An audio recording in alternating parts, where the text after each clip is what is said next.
자, 오늘 말씀의 제목은 성령으로 존재의 변화를 살피라 라는 제목으로 하나님 말씀 전하겠습니다. 많은 사람들이 성경에 대해서 잘 알고 싶어 합니다. 깊이 있게 공부하고 말씀에 대해서 잘 알아도 예수님을 따르지 않는 삶을 충분히 잘 살아갈 수 있습니다. 그 사람들이 유대인들이었죠. 유대인들입니다. 성경에 나와 있는 유대인들은 율법을 거의 암송할 정도로 말씀에 대해서 치밀하게 잘 알고 지키고 있던 사람들이지만 예수님을 따르는 삶을 거부하는 사람들입니다. 어떤 사람들은 기도하는 것이 좋아서 쉬지 않고 기도하고 매일매일 기뻐하는 삶을 산다라고 할지라도 예수님과 별개의 삶을 살아갈 수 있습니다. 다른 종교에도 기도가 있거든요. 다른 종교를 믿어도 마음 편안하게 기쁘게 살아갈 수가 있거든요.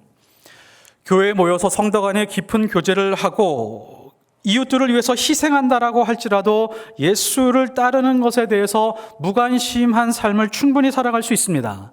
그 증거가 누구냐면 오늘 사도행전에 나오고 있는 사도들과 예루살렘 교회의 교인들의 모습 속에서 그것을 볼 수 있습니다. 하나님은 교회를 세우시면서 성령을 충만하게 주셨습니다. 예루살렘 교회에 성령을 주시고 그 다음에 사마리아에 성령이 임하게 하셨으며 그리고 그 다음 단계로 어느 지역으로 가든지 성령이 임하게 하셨습니다. 성령이 임하게 하신 이유가 뭘까요? 왜 성령을 주시는 걸까요? 성령을 통해서 능력 있는 사람이 되게 하기 위해서, 은사와 축복을 누리게 하기 위해서 절대로 아닙니다. 성령을 교회에 주시고 그리스도인에게 주신 이유는 존재의 변화가 있게 하기 위한 것입니다. 가장 중요한 뚜렷한 존재의 변화가 무엇일까요? 내가 처하는 어떠한 환경 속에서 내가 부유하게 잘 살든지 풍요롭게 살든지 아니면 내가 질병으로 가난으로 어려움 속에 처하든지 상관이 없이 흔들리지 않고 예수님을 따라가고 예수님이 하신 말씀을 붙들고 살아가는 것, 이것이 바로 존재의 변화입니다. 예수님의 말씀이 너무 중요해서 내가 지금 살아가고 있는 이 삶의 방식과 태도와 감정과 말하는 모든 방식들이 예수님이 말씀하신 것과 얼마나 거리가 있느냐를 생각하면서 살아가는 것, 이것을 위해서 온 마음과 온 힘을 다하는 사람으로 바꾸어 주기 위해서, 그러한 존재의 변화를 위해서 성령을 주신 것입니다.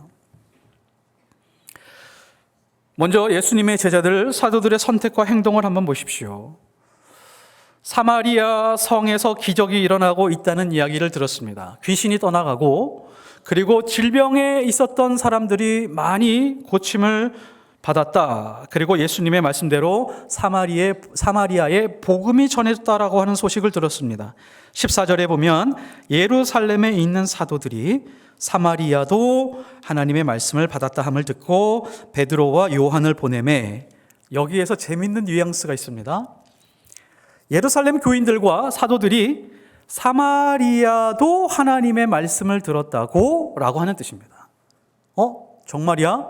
예수님이 말씀하신 그대로야? 사마리아에도 복음이 들어갔단 말이야? 하나님의 말씀이 임했단 거야? 그리고 예수님이 우리에게 보여주셨던 그 기적과 이적들이 일어나고 있는 거야? 라고 하면서 검증 작업을 벌이기 위해서 베드로와 요한을 파견한 것입니다. 아마 반신반의하면서 베드로와 요한이 사마리아 성으로 들어갔겠죠. 가서 보니까 무엇을 하겠냐면 정말 예수님을 입술로 고백하고 세례를 받은 장면을 봅니다. 그리고 많은 사람들을 통해서 그 자리에 복음 때문에 고침을 받고 표적이 일어나게 되고 마술사 시몬의 변화가 일어나는 것들도 다 들었을 것입니다. 그런데 가만히 보니까 성령이 임하지 않았다라고 하는 사실을 알게 되고 그 다음에 안수를 한 다음에 성령이 임하게 됩니다. 자, 먼저 지금 세례를 받고 예수님을 믿고 고백하는 사건하고 성령이 임하는 사건의 간격이 있죠. 자, 요거는 뒤에서 좀 다루도록 하겠습니다. 그러니까 지금 모든 것이 사도들의 눈앞에서 예수님의 말씀하신 일들이 펼쳐지고 있습니다. 자, 그런데 오늘 25절 말씀 한번 보시면 두 사도가 주의 말씀을 증언하여 말한 후 예루살렘으로 돌아갈새 사마리아 이내 여러 마을에서 복음을 전하니라.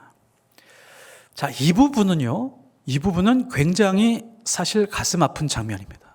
왜냐하면 지금 하나님의 말씀은 예루살렘에 고정되어 있지 않고 지금 움직여가고 있습니다.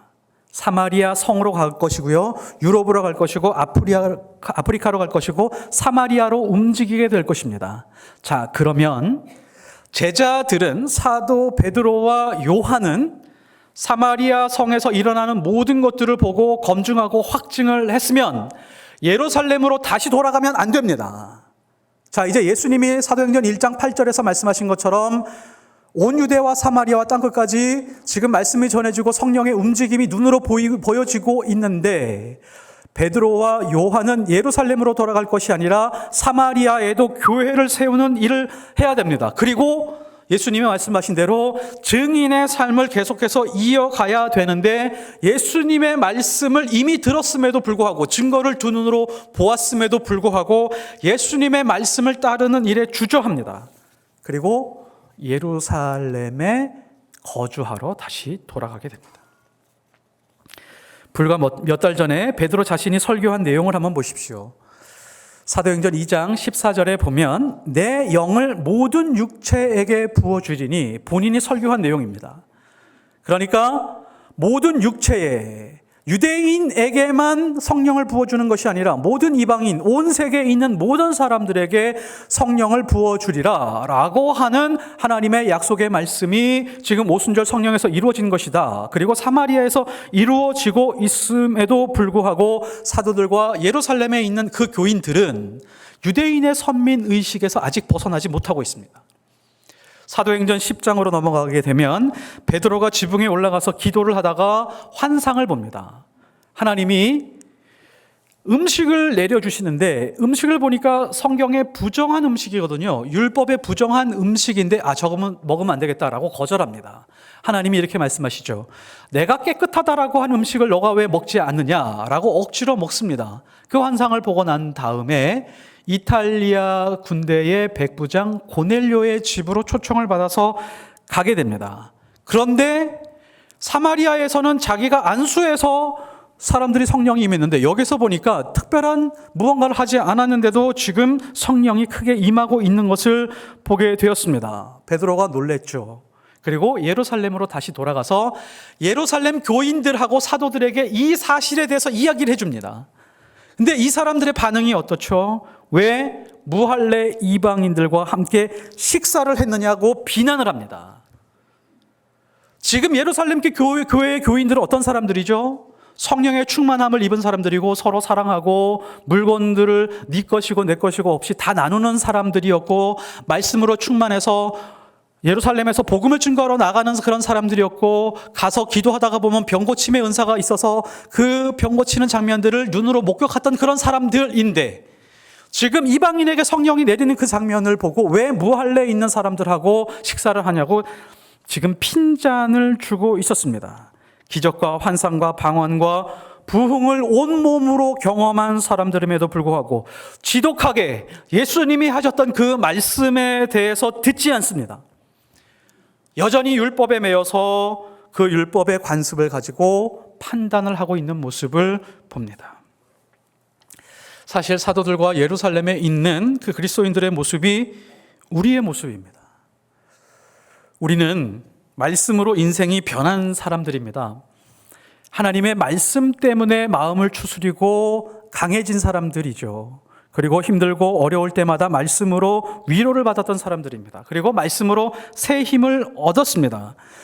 예수님을 인격적으로 만나서 새로운 인생을 살게 되었던 사람들입니다. 그러나 하나님의 말씀이 가라고 하는 곳에 가려고 하지 않고, 하나님의 말씀이 하라고 하는 일에 대해서 거부감을 느끼면서 그 말씀이 가라고 하는 것, 하라고 하는 일에 대해서 별로 움직이려고 하지 않습니다. 하나님이 우리에게 주신 말씀들이 있죠. 분명하고 확실합니다. 거룩하게 살아라. 세상 한가운데서 빛과 소금으로 거룩하게 살아라. 감사하면서 살아라. 비참해 보이는 불행한 조건 속에서도 감사해라. 너무너무 힘들고 우울증에 빠져 있는 것 같지만 기뻐해라. 서로 사랑하고 이웃을 사랑해라. 그리고 세상 끝날 때까지 복음의 증인으로 살아라. 우리는 이 모든 말씀들에서 선별적으로 취해서 내가 원하는 것만 붙들고 살아갈 때가 많이 있습니다. 이 말씀들은 내가 이 땅에서 소유하고 싶고 누리고 싶은 것들보다도 더 중요한 것이 아니고 덜 중요한 것일 때가 많이 있습니다. 그 다음에 우리의 시선을 돌려서 사마리아 땅을 한번 보십시오. 숨은 그림 찾기 하듯이 8장의 말씀을 한번 잘 살펴보셨으면 좋겠습니다. 자, 8장의 말씀 8장 1절에서부터 지금 오늘 말씀 25절까지 말씀은 이 배경이 사마리아 땅입니다. 사마리아 땅입니다. 등장하는 인물들을 한번 생각해 보십시오. 등장하는 인물들이 있습니다. 사마리아인들이죠. 그동안 비참하고 처참하게 살아왔었던 천년의 시간들, 다른 사람들에게 비난받고 너희들의 인종은 무엇이냐? 너희들은 하나님께 버림받은 사람들이야 라고 그렇게 손가락질 받던 사람들이 하나님의 복음을 듣고 나서 기쁨이 회복되었습니다. 자기의 존재감이 회복된 사람들이 있습니다. 그리고 빌립이라고 하는 사람이 조금 두드러지게 보이고 있습니다. 빌립이 지금 핍박을 피해서 도망와서 사마리아에서 말씀을 전했는데 말씀의 역사들이 일어나고 있으니까 놀라고 있는 우리가 빌립을 만날 수 있습니다. 그리고 베드로와 요한이 잠깐 사마리아 성을 왔다가 다녀갔습니다. 자, 여기서 우리는 가장 중요한 분에 대해서 별로 관심이 없습니다. 그분은 바로 사마리아에 홀로 계신 하나님입니다. 사마리아 땅에 하나님이 지금 계셔서 일하고 계신데 하나님 옆에 누구 하나 옆에 동행해 주는 사람이 없습니다. 자, 한번 우리 넓게 한번 보실까요? 하나님은 유대인들을 선택하셨습니다. 이스라엘 민족을 선택하셨습니다. 수천 년 동안 율법을 주시고 하나님의 선지자들 보내셔서 하나님의 사랑하는 모습을 보여주시고 하나님이 가야 할 길을 안내해 주셨습니다. 그 유대인들은 지금 이 위대하신 하나님 옆에 지금 머물러 있지 않습니다. 유대인들은 어떻게 살아가고 있냐면 유대인들은 하나님이 주신 말씀, 그 율법으로 자신의 우월감을 증명하면서 살아가고 있습니다. 그 우월감을 어떻게 증명하냐면 다른 사람을 죽여서 자신들의 우월감을 증명하는 삶의 방식으로 살아갑니다. 그래서 누구를 죽였죠? 예수 그리스도를 죽이고 스데반을 죽였습니다. 예수님을 죽이고 스데반을 죽이는 방법으로 자기들이 말씀을 지키고 있다고 생각을 하면서 선민의식으로 자기들의 존재감을 세워가고 있는 자들이 유대인들이었습니다. 하나님의 선택받은 백성들이라고 하는 사람들. 그리고 또 하나는 예루살렘 교회의 교인들과 사도들이 있습니다. 하나님은 이미 사도의 행전 1장 8절에서 말씀을 주시고 하나님은 예루살렘에서 사마리아로, 아프리카로, 유럽으로 가실 준비를 하고 사마리아 땅에 와 있는데 예루살렘 교인들 중에 어느 누구 하나 하나님 옆에 계시지 않습니다. 하나님 옆에 없습니다. 겨우 빌립 하나 붙어서 하나님 가시는 그 길을 동행하고 있다는 것입니다. 하나님의 자녀들이라고 하는 사람들, 그리스도인이라고 하는 사람들의 적나라한 모습이 이와 같습니다. 하나님이 죽어가는 생명들을 향해서 먼저 앞서 걸어가고 있는데 그 하나님과 함께 동행해서 걸어가고자 나서는 그리스도인들이 별로 없다는 것은 굉장히 슬프고 아프고 애통스러운 모습입니다. 하나님은 하나님의 사람들을 불러서 그토록 많은 은혜를 부어주시고 때로는 고난을 주셔서 때로는 훈계와 징계로 훈련을 잘 시켰지만 겨우 하나님 마음 이해하고 조금씩 움직여 볼까 말까 할 정도의 수준에 있는 장면을 오늘 말씀에서 보고 있는 것입니다. 하나님은 이스라엘 백성을 선택하셨습니다. 유대인들을 선택하셨습니다. 그리고 그리스도인들을 선택하셨습니다. 저와 여러분을 선택하셨습니다. 자, 그런데 하나님이 자녀들을 선택했다라고 하는 것은 무슨 의미일까요? 우리는 착각해서는 안 됩니다. 하나님이 하나님의 자녀를 선택했다라고 하는 것은 불러서 특별한 존재로 만들어준 다음에 특별하게 축복을 주셔서 세상에 나가서 특별한 일을 하게 한 다음에 하나님의 영광을 드러내서 교회를 세우고 복음이 증거되게 하는 그런 일을 하기 위한 것이 아닙니다. 우리는 그런 착각 속에서 하나님을 믿고 그런 길을 따라서 신앙생활을 할 때가 많이 있습니다. 자, 하나님이 우리를 선택했다라고 하는 그런 뜻은 그 선택받은 사람, 우리가 무슨 짓을 할지라도 징벌을 할지언정 어느 순간에도 포기하지 않겠다라고 하는 그런 뜻을 가지고 있습니다. 조금 더 구체적으로 말하면 하나님이 우리를 선택했다라고 하는 것은 우리 입장에서 생각하지 않고 하나님 입장에서 보면 하나님이 끝까지 희생하겠다라고 하는 결단이 선택 속에 포함되어 있습니다. 왜 그렇죠? 하나님은 하나님의 사람들을 선택해서 은혜를 주시고 복을 주시고 질병을 치유해 주시고 때로는 물질의 어려움 속에서 살던 사람을 구해 주셨는데 이 하나님의 자녀들이라고 하는 존재들이 시간이 지나면 하나님을 잃어버립니다. 하나님의 말씀 따라 살려고 하지 않습니다. 내가 신앙생활 잘했기 때문에 이 은혜를 누린 것처럼, 내가 노력을 잘하고 실력이 뛰어났기 때문에 이것을 누리고 있는 것처럼 자랑하면서 살아갑니다. 하나님은 쑥 들어가게 되는 것이죠. 그럼에도 불구하고 너를 포기하지 않고 참고 오랫동안 기다리고 인내하겠다라고 하는 것이 하나님이 우리를 선택하신 그런 의미입니다. 사도행전 9장으로 넘어가면 하나님은 파격적으로 인사권을 행사하시게 됩니다. 예루살렘 교회와 사도들이 있는데 그 사도들의 촛대를 옮겨가지고 사도 바울에게 줍니다. 그리고 9장을 넘어가면서부터 예루살렘 교회가 서서히 사라지기 시작을 합니다. 요한계시록 2장 4절에서 5절. 그러나 너를 책망할 것이 있나니 너의 처음 사랑을 버렸느니라. 그러므로 어디서 떨어졌는지를 생각하고 회개하여 처음 행위를 가지라. 만일 그리하지 아니하고 회개하지 아니하면 내가 너에게 가서 내 촛대를 그 자리에서 옮기리라. 사도들과 예루살렘 교인들이 예수님이 가신 길을 따르려고 하지 않으니까 이제 성경의 중심이 예루살렘 교회에서 빌립으로 옮겨간 다음에 사도 바울에게로 촛대가 넘어가기 시작을 합니다. 냉정하게 보면 사도의 정통성이 깨지는 거죠. 사도 바울은 예수님의 제자가 아니었음에도 불구하고 사도가 된 사람입니다. 사도의 정통성이 깨진 거죠. 그리고 예루살렘 교회, 그 원초적인 교회, 원본의 그 교회와 다른 교회를 잘 이어가야 되는데 이 맥도 끊어지게 되는 상황이 있습니다. 하나님 왜 이렇게 맥을 끊어서라도 다른 데로 촛대를 옮기게 되는 것일까요? 왜냐하면 지금 생명을 살리는 일이 훨씬 더 급하기 때문입니다. 예루살렘 교회가 이방인이라고 하면서 복음을 주저하면서 그 울타리 밖으로 넘어가려고 하지 않으니까 하나님이 그것을 깨뜨려서라도 죽어가는 사람들을 빨리 살려내야 되는 하나님의 안타까움이 그 안에 숨어 있습니다. 처음 만났던 복음과 감격, 그 감동, 하나님의 은혜와 사랑이 살아있던 그때를 떠나게 되면 촛대는 누군가에게 옮겨지게 되어 있습니다.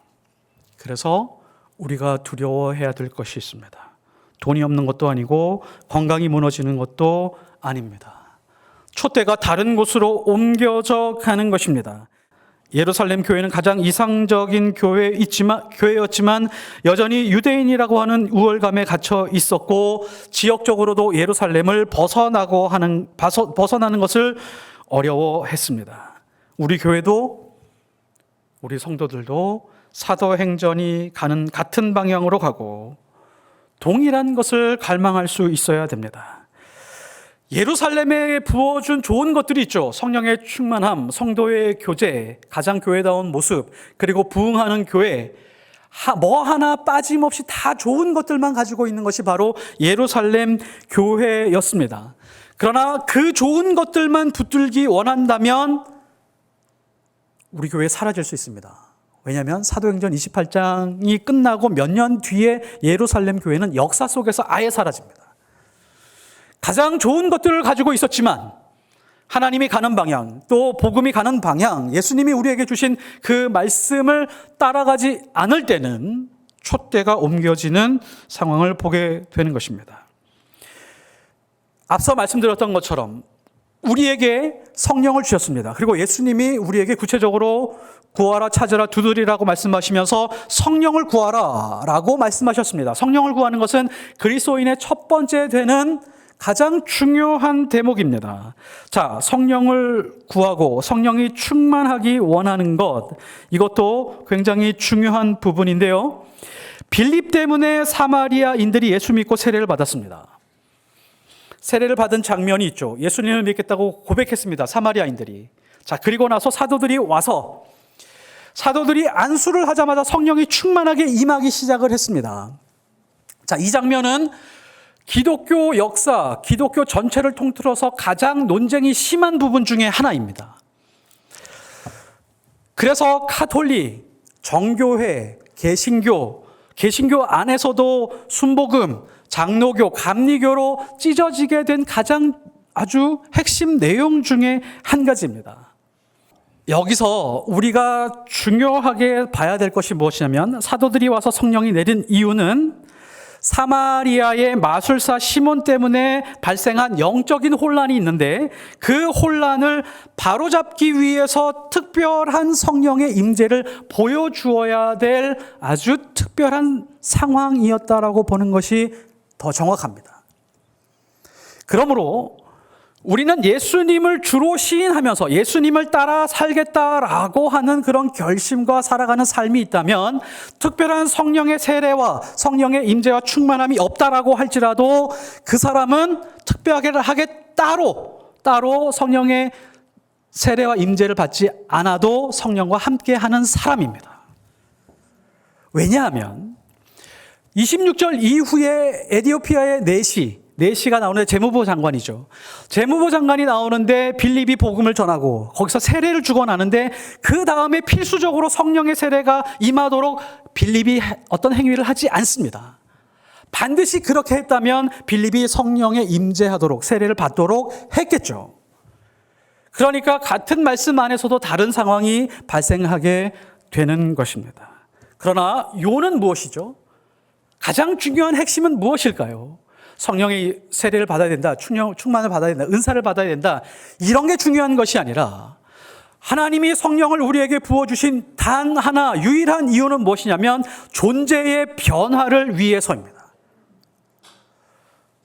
예수 그리스도를 믿고 성령의 충만을 받았음에도 불구하고 존재의 변화가 일어나지 않는 사람이라면 그 사람은 가짜 그리스도인일 가능성이 높습니다. 갈라디아서 3장 3절 너희가 이같이 어리석으냐 성령으로 시작하였다가 이제는 육체로 마치겠느냐. 성령의 충만함을 가지고 예언하고 방언의 은사를 가지고 있는 사람들임에도 불구하고 육체로 마친 사람들이 너무도 많았기 때문에 말씀으로 이렇게 알려주고 있습니다. 존재의 변화가 뭐죠? 앞서 말씀드렸던 것처럼 이 땅에 살아가면서 어떠한 상황이 온다라고 할지라도 나의 삶의 기준은 예수님을 따라가는 것, 내 생각과 말과 감정과 내 인생의 모든 목표와 내가 하루를 살아가는 모든 결정, 그 모든 결정의 중심이 예수님의 생각과 마음과 말씀, 이것이 예수님을 닮은 것인가, 예수님이 원하는 것인가 아닌가로 판단하면서 살아가는 것, 이것이 바로 존재의 변화입니다. 이것이 없다면 우리는 다른 종교를 믿고 있는 사람들의 모습과 다르지 않습니다. 그런데 우리는 경제적이고 물질의 환경의 변화, 내가 선호하는 삶의 모습, 그런 삶의 모습들을 채우기 위해서 우리의 신앙을 활용하고 보조적인 도구로 살아갈 때가 많이 있습니다. 성령은 존재의 변화를 일으킬 때 세례라고 말할 수 있습니다. 내가 예수를 따르고자 하는 열정이 있을 때 충만이라고 말할 수 있습니다. 나의 성품이 예수님의 성품을 따라갈 때 그것을 성령의 열매라고 말할 수 있습니다. 존재의 변화 없이는 성령은 왜곡되고 하나님이 머무시는 교회가 될 수 없습니다. 우리 교회가 그런 교회가 되어 또 그런 그리스도인들이 되어 하나님의 손에 붙들려 쓰임받는 주의 거룩한 백성들이 되시기를 예수 그리스도 이름으로 축복합니다.